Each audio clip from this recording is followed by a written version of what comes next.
heard your voice, and it brought me out into the light. Yeah. When I spoke in the Georgia Dome, I went to the bathroom 7 times. They knocked on the door. Brownie. I said, what is it? Come out, man. Dexter Yeager, they're pausing now because it's time for you. And I made a mistake. I looked out at the audience and I panicked. I said, Mike, I don't hear the voices. I'm scared. He said, Brownie, they came to see you. You didn't come to see them. He said, come out.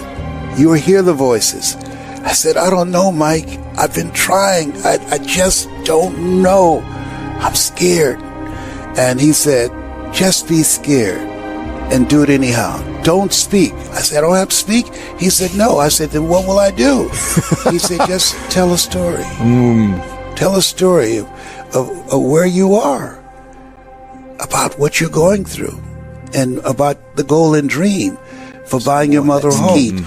Because stories can be used to transform people's lives. Right? Yeah. Not just anchor the points, but it creates a significant emotional event. And that's how human behavior is transformed. We have emotional memory. A lady came from Australia for me to train her, and she's rather wealthy. And I said, why did you come to me?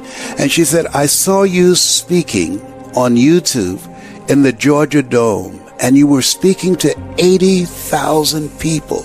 She said, wow. And you spoke from your heart, and you held my attention, and I can see you were holding their attention.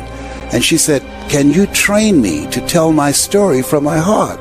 And I said, yes. And so she started to tell me a story. And so we started working together. Then she stopped for a moment. I said, can you tell me why you want to do this? And she said, yes. She said, when I saw Dale and Ruth, the young white boy who went in a church and killed 9 black people, she said, I felt that there should have been someone standing to his right on trial, because he was not born with that hatred in him to kill 9 black people. Somebody poisoned his mind. She said, I believe the world is as it is, not because a few people are violent.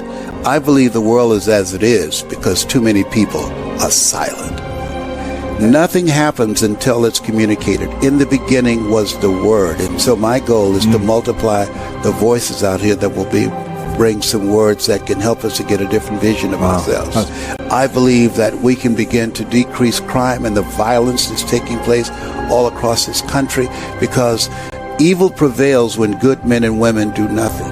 There are people that you will never meet, whose lives that you've transformed, that you're living a life that will outlive you. Just think about the fact that this program has given a lot of people hope, and there's hope in the future. It gives you power in the present.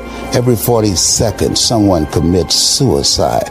But because of something you say or some guests that you've invited, and as they share their story, you interrupt that story of being hopeless and powerless and not wanting to be here anymore. And because they took the time to watch, you create an experience.